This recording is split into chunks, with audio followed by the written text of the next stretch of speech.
आप लोगों में से काफ़ी सारे लोगों को ये डाउट होगा कि शेयर्स क्या होते हैं। तो इस वीडियो में तुम्हें कंप्लीट समझाऊंगा कि शेयर्स क्या होते हैं, तो वीडियो को एंड तक देखना, तुम्हें पूरा समझ में आ जाएगा।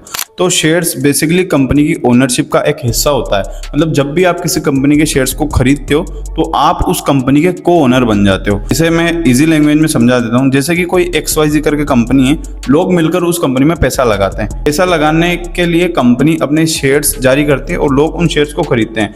जब लोग उन शेयर्स को खरीदते हैं तो वो लोग भी उस कंपनी के हिस्सेदार बन जाते हैं। तो अब शेयर्स खरीदने से किस तरीके से फायदा होता है वो मैं तुम्हें बता देता हूँ।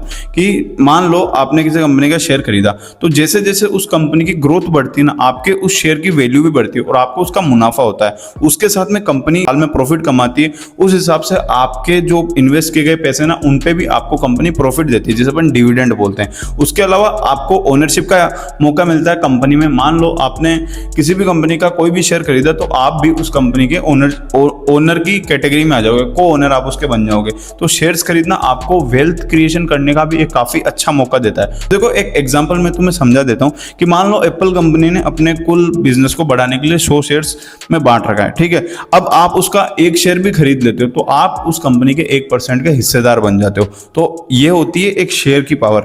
अब शेयर्स खरीदना मतलब अपने बिजनेस को, किसी भी बिजनेस की हिस्सेदारी लेना होता है, ताकि जब वो कंपनी या फिर वो जो भी बिजनेस है वो ग्रोथ करे तो आपको भी वहां पे प्रॉफिट मिल जाए।